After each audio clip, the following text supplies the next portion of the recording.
Kasus pembunuhan seorang lansia di Kabupaten Empat Lawang, Sumatera Selatan yang diduga dipicu persoalan pembagian hasil panen kopi dan lada memasuki babak baru.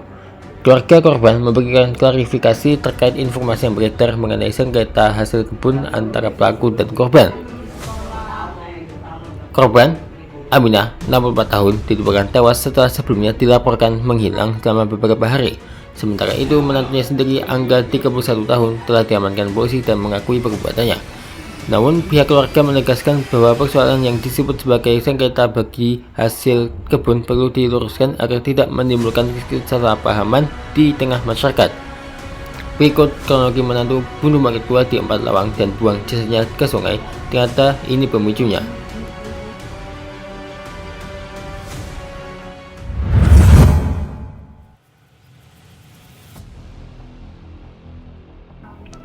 Menurut keluarga, Angga hanya diminta membantu proses panen kopi dan lada milik korban. Ia tidak terlibat dalam perawatan maupun pengelolaan kebun secara menyeluruh, sehingga tidak memiliki skema bagi hasil sebagaimana penggarap atau pengelola lahan. Kami pihak keluarga ingin meluruskan, jadi bagi hasil di sini hanya untuk upah panen karena pelaku diminta membantu almarhumah ikut memanen. Jadi bukan lagi hasil karena pelaku turun merawat kebun secara keseluruhan, kata Ika Kurniati, anak Aminah, Jumat 29 Mei 2026, dikutip surya.co.id dari Tribun Sumsel. Keluarga juga menyatakan bahwa proses pembagian hasil panen bahkan belum dilakukan karena panen saat itu masih berlangsung. Untuk soal pembagian saja belum ada karena panen buahnya saja belum selesai, ujarnya. Sebelumnya, Aminah dilaporkan menghilang sejak Selasa 19 Mei 2026. Sebelum menghilang, korban diketahui pergi ke kebun kopi dan lada miliknya yang berada di Talanggongop, Desa Tanjung Agung, Kecamatan Ulu Musi. Di lokasi tersebut, korban disebut sempat menemui Angga. Saat keluarga mulai mencari keberadaan Aminah, Angga justru ikut melapor dan berpura-pura membantu proses pencarian. Selama beberapa hari, keberadaan korban masih menjadi misteri. Perkembangan kasus terjadi ketika warga menemukan telepon seluler milik Aminah yang berada di dasar tambak ikan di area kebun. Temuan itu menjadi salah satu petunjuk penting dalam pengungkapan kasus.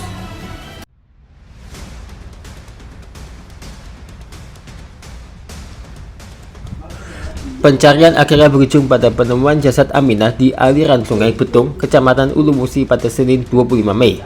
Korban ditemukan dalam kondisi terbungkus karung. Penemuan tersebut menggegerkan warga setempat sekaligus mengubah arah penyelidikan aparat kepolisian. Setelah identitas korban dipastikan, penyidik mendalami sejumlah keterangan dan barang bukti yang mengarah kepada Angga. Usai kasus mulai terungkap, Angga diketahui melarikan diri. Ia sempat bersembunyi di kawasan hutan wilayah Kabupaten Kepahiyang sebelum berpindah hingga ke kota Lubuk Linggau. Pelarian tersebut berakhir setelah aparat kepolisian berhasil menangkapnya. Dalam pemeriksaan, Angga mengakui telah menghabisi nyawa mertuanya. Ia mengaku tindakan itu dipicu konflik terkait pembagian hasil panen kopi dan lada. Berdasarkan pengakuan kepada penyidik, pelaku melakukan serangkaian tindakan kekerasan terhadap korban, mulai dari menerjang, menusuk menggunakan pisau, memukul dengan kayu, hingga menghantam korban dengan tangan kosong. Setelah memastikan korban meninggal, pelaku membungkus jasad Aminah menggunakan karung dan membuangnya ke sungai.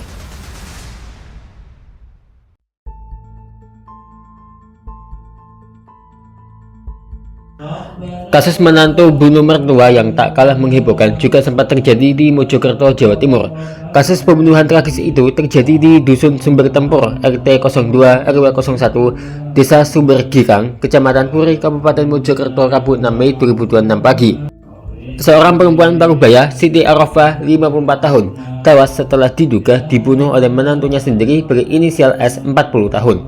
Tak hanya itu, pelaku juga menganiaya istrinya, Sri Wahyuni, 35 tahun, hingga mengalami luka parah dan kini dirawat intensif. Peristiwa ini pertama kali diketahui oleh Ketua RT setempat, M. Suroto, yang merasa curiga saat melihat pelaku melintas di depan rumahnya. Saat itu, pelaku terlihat membersihkan rumput dengan kondisi tangan berlumuran darah. Dia lewat depan rumah saya, tangannya ada darah, katanya kena pecahan kaca, lalu langsung pergi, ujar Suroto. Merasa ada yang janggal, Suroto kemudian mendatangi rumah kontrakan pelaku. Namun pintu rumah dalam kondisi terkunci dari dalam. Rasa penasaran membuatnya mengintip melalui sela bagian atas pintu. Ia pun terkejut melihat Siti Arofah sudah tergeletak bersimbah darah di ruang tamu. Mendapat laporan tersebut, petugas bersama warga langsung menuju lokasi dan mendobrak pintu rumah. Saat masuk, korban Siti ditemukan meninggal dunia di ruang tamu. Sementara itu, Sri Wahyuni ditemukan di ruangan belakang dalam kondisi luka parah. Diduga sebelum melarikan diri, pelaku sempat mengunci kedua korban dari luar rumah.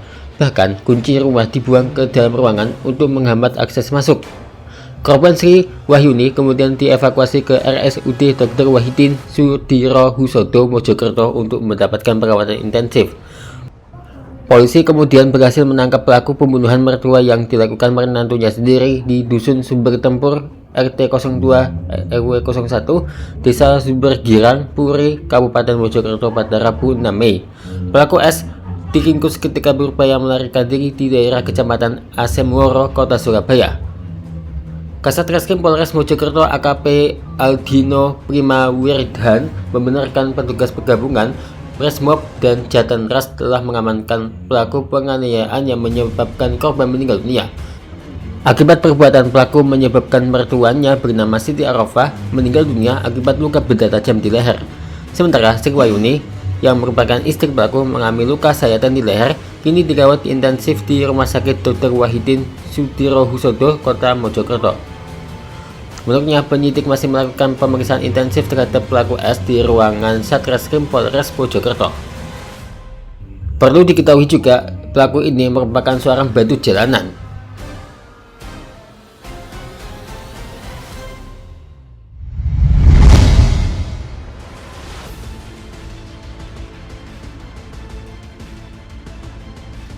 Kasus ini sebaiknya menjadi pelajaran, apalagi ini kasus melibatkan anak di bawah umur. Karena ada kasus penganiayaan yang melibatkan dua pelajar SMP di Kota Singkawang menjadi perhatian publik setelah viral di media sosial. Peristiwa tersebut menyebabkan seorang bocah berusia 12 tahun mengalami luka berat di bagian kepala usai dipukul menggunakan palu oleh temannya sendiri. Korban bernama Wesley kini telah diperbolehkan pulang dari rumah sakit setelah menjalani perawatan intensif selama beberapa hari. Meski kondisinya mulai membaik dan sudah bisa berkomunikasi, korban masih mengalami kelumpuhan pada salah satu kakinya akibat cedera serius yang dialaminya.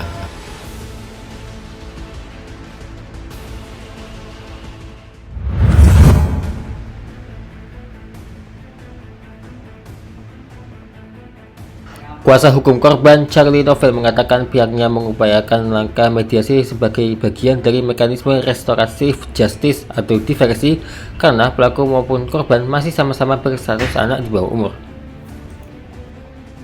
Ia menjelaskan upaya mediasi akan didahulukan sebelum proses hukum berjalan lebih jauh. Lanjutnya, mengungkap untuk kondisi korban saat ini sudah mulai membaik dan sudah bisa berkomunikasi. Mengenai motif, berdasarkan keterangan orang tua korban, peristiwa bermula saat keduanya bermain game online. Namanya juga anak-anak. Saat bermain game, mungkin terjadi emosi atau saling bercanda yang berlebihan, katanya. Novel mengatakan, karena diduga pelaku tidak senang dengan adanya kontak fisik saat bermain game tersebut, sehingga memicu terjadinya peristiwa tersebut.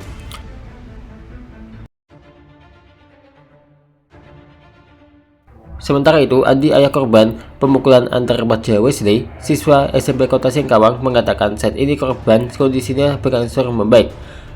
Andi mengatakan anaknya sudah boleh pulang dari rumah sakit, namun mirisnya akibat hantaman keras ke kepalanya menyebabkan salah satu bagian saraf kakinya tidak bisa bergerak.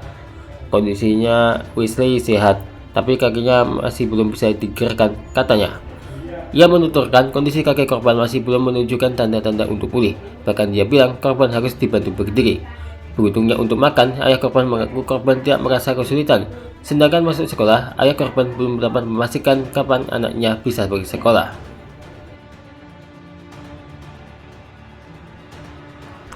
Kanit Perlindungan Perempuan dan Anak PPA Satreskrim Polres Singkawang Ibda Wijaya Rahmadinata menekankan karena korban dan pelaku masih berstatus anak-anak, maka proses penanganan perkara kasus ini tetap mengedepankan sistem peradilan anak.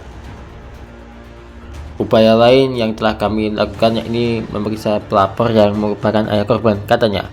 Selain itu, pihaknya juga melakukan pemanggilan terhadap sejumlah saksi yang berada di lokasi sesaat sebelum kejadian penganiayaan terjadi. Ia mengatakan sebagian saksi pun diketahui juga masih berstatus anak-anak. Pihak kepolisian pun telah melakukan langkah-langkah dalam penanganan perkara tersebut.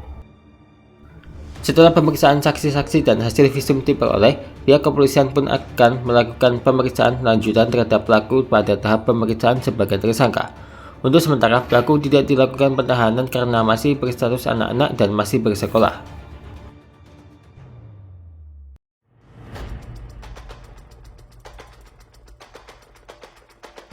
Ibda Wijaya Rahmadinata menjelaskan dalam perkara ini penyidik mengenakan 3 undang-undang sekaligus, yakni UU Sistem Peradilan Pidana Anak, UU Perlindungan Anak, serta Kitab Undang-Undang Hukum Pidana.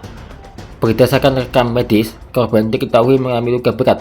Oleh karena itu, polisi menerapkan pasal 80 ayat 2 UU Perlindungan Anak, sementara pada KUHP penyidik menjerat pelaku dengan pasal 466 ayat 2 tentang penganiayaan berat dan pasal 467 ayat 2 tentang penganiayaan berencana. Ancaman hukumannya di atas 7 tahun penjara. Dari hasil pemeriksaan, TSS mengaku perbuatannya dipicu oleh dendam lama. Pada April 2026 lalu, pelaku sempat berkelahi dengan korban hingga mengakibatkan tangan pelaku patah tulang. Dipicu kejadian itu, pelaku merencanakan aksi balas dendam pada Jumat 15 Mei 2026. Pelaku membawa palu dari rumah yang disembunyikan di dalam sweaternya, lalu memukulnya ke arah kepala korban sebanyak 1 kali. Saat ini korban sudah diperbolehkan pulang setelah menjalani perawatan intensif selama beberapa hari di rumah sakit. Wakil Wali Kota Singkawang Muhammadi menyampaikan rasa prihatin yang mendalam atas peristiwa kekerasan yang menimpa seorang remaja hingga mengalami luka serius dan harus menjalani perawatan intensif di rumah sakit.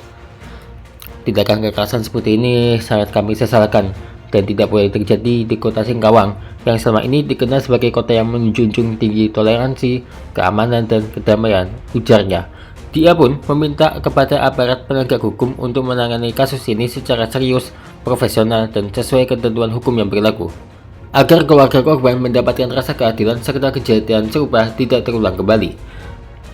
Selain itu, ia juga mengajak seluruh masyarakat, khususnya para orang tua, pihak sekolah, tokoh masyarakat, dan generasi muda untuk bersama-sama memperkuat pengawasan dan pendidikan karakter, serta menghindarkan anak-anak dari tindakan kekerasan dan pergaulan yang dapat merugikan masa depan mereka. Ia pun turut mendoakan kesembuhan korban dan mendukung proses hukum berjalan dengan baik. Ketua Komisi Perlindungan dan Pengawasan Anak Daerah Provinsi Kalimantan Barat Tubur Manado menyampaikan keprihatinannya atas peristiwa yang dialami korban. Atas nama lembaga KPPAD Kalbar, kami turut prihatin kepada keluarga korban anak atas peristiwa yang dialami. Kami berharap pemerintah Kota Singkawang melalui Dinas Sosial dan Dinas Pemberdayaan Perempuan dan Perlindungan Anak dapat membantu proses pengobatan dan pemulihan korban, ujarnya. Menurut Tubur, kasus tersebut masuk dalam kategori perlindungan khusus anak sehingga penanganannya harus dilakukan secara cepat, terintegrasi, dan komprehensif, termasuk pemberian bantuan sosial kepada keluarga korban. Perlindungan khusus anak ini menurutnya adalah jaminan rasa aman yang diberikan pemerintah dan negara kepada anak-anak yang berada dalam kondisi atau situasi rentan agar mereka terhindar dari ancaman yang membahayakan diri dan tubuh berkembangnya. KPPAD Kalbar juga meminta Polres Singkawang, khususnya Unit Perlindungan Perempuan dan Anak, untuk melakukan koordinasi intensif dengan instansi dan lembaga terkait dalam penanganan perkara tersebut. Selain itu, KPPAD Kalbar mengimbau para orang tua agar meningkatkan pengawasan terhadap aktivitas anak, termasuk saat bermain game, serta membangun komunikasi yang baik dengan anak. Pihak sekolah juga diminta lebih aktif meningkatkan peran guru bimbingan konseling dan wali kelas sebagai ruang aman bagi siswa untuk menyampaikan keluh kesahnya. Semoga peristiwa ini tidak terulang lagi ya.